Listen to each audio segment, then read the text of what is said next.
असणारे जे दोघ आहेत त्याच्यामध्ये ज्ञानोबाराय तुकोबाराय हे विनाकारण तुमच्या माझ्यावर प्रेम करतात. ऐशी कळवळ्याची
जगामध्ये नाम दुर्लभ आणि प्रेम दुर्लभ हे मला सांगितलं. जगामध्ये नामही दुर्लभ आणि प्रेमही दुर्लभ असेल तर या नाम आणि प्रेमानं बनलेला काला कसा सुलभ असेल?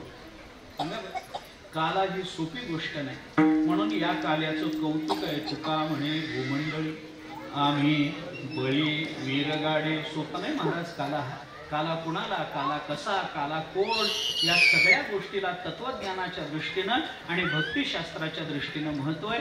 असा दुर्लभ असणारा काला परमात्मा आपल्याला देतो, संत महात्मे आपल्याला देतात. पण या काल्याची वाटणी कोण करू शकतं या संबंधात तुकोबाराय बोलतात. काला सेवन करण्याचा अधिकार वेगळा आणि काला वाटण्याचा अधिकार वेगळा. काला सेवन कोण करतं?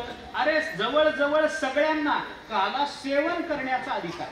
सगळ्यांना मी फार ढोबळ मानानं बोलतो बरं, फार ढोबळ मानानं. लोक म्हणतात काय एवढं काल्याला काही आलं नाही तरी आई काल्याच्या कीर्तनामध्ये हात पुढे केलं की हातावर काला पडतो. काय तुम्ही दुर्लभ म्हणून सांगता? मी आपल्याला सांगतो, सप्ताह मंडपात फिरकला नाही, टाळ घेतला नाही, हरिपाठाला आला नाही, नामस्मरणाला आला नाही, पंगत द्यायला आला नाही, पंगत वाढायला आला नाही, प्रवचनाला नाही, कीर्तनाला नाही, मंडप झाडायला आला नाही, नाहीतर नाही नुसतं जेवायलाही आला नाही, त्याच्या हातावर दही नाही पडेल, काला पडायचा नाही. दही नाही पडेल आम्हाला मान्य, पण काला पडणं अवघड आहे. कारण काला हे तत्व आहे महाराज, तत्व आहे. आणि जे जे तत्व आहे ते दुर्लभ आहे, सोपं नाही. काला हे तत्व आहे. हे काला खाण्याचा, अरे सगळ्यांना काला सेवन करण्याचा अधिकार, पण सगळ्यांना नाही. तुकोबाराय म्हणतात काला कुणाला सेवन करायला मिळतो? एके ठाई काला तुका म्हणे भावी काला. एके ठाई काला तुका म्हणे भावी काला. भावी काला काला नाही, एके ठाई झालेल्या भावी काला काला. तुम्हाला याला श्लेष म्हणतात साहित्याच्या भाषेने. हा अलंकार आहे साहित्यामध्ये, श्लेष नावाचा अलंकार. गंमत सांगतो, एके ठाई काला तुका म्हणे भावी काला. सांगू वाक्याचा अर्थ? भावी कालामध्ये ज्या भाविकाला काला खाण्याची इच्छा आहे त्यांनी एके ठाई आलं पाहिजे. हा नियम,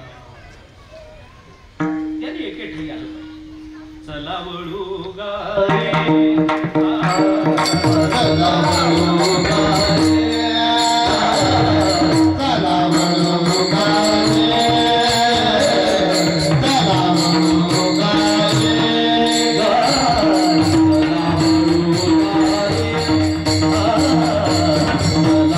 वळू गारे.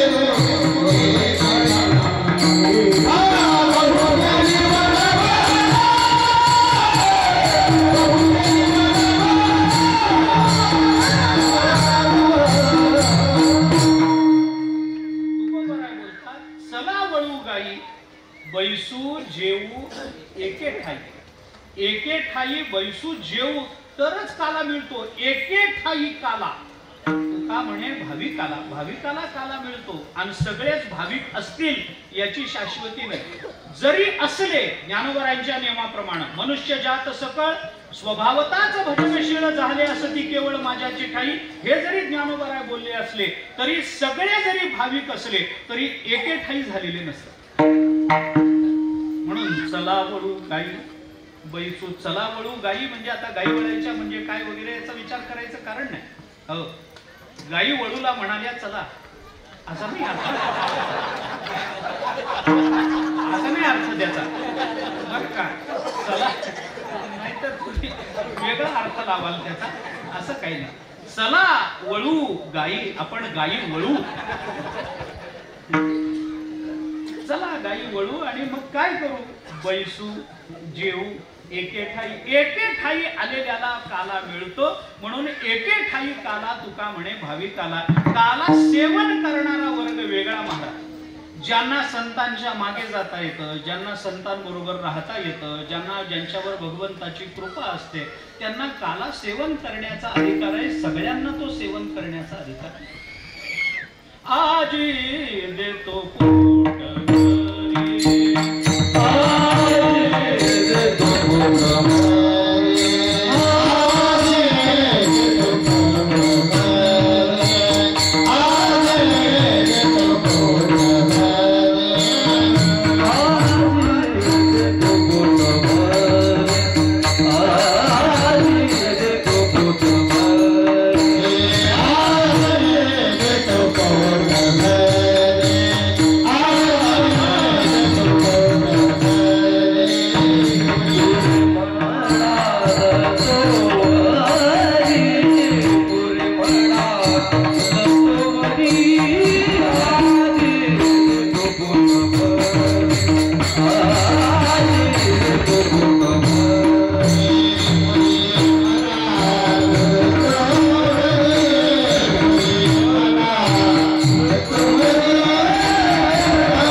तुकोबारांची भाषा आपण बघा. उपजोनिया पुढती येऊ काला खाऊ. इथं खाण्याची भाषा. काला खाणं वेगळं आणि काला वाटणं वेगळं.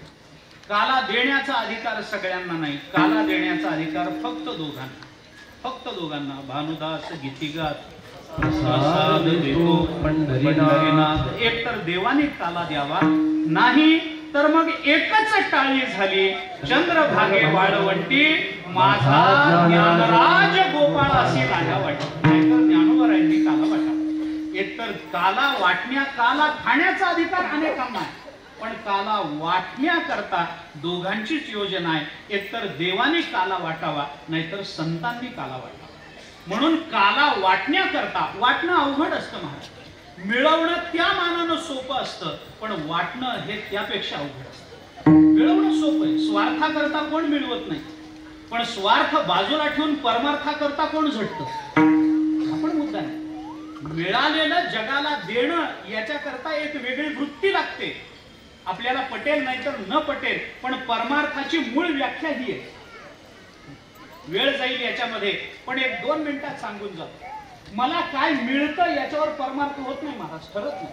मला ज्ञान झालं म्हणून मी पारमार्थिक, मी सत्कर्म केली म्हणून मी पारमार्थिक, माझी समाधी लागते म्हणून मी पारमार्थिक, माझ्या मुखामध्ये नाम येतं म्हणून मी पारमार्थिक. या सगळ्या कल्पना आहेत, याच्यातलं खरं काही नाही.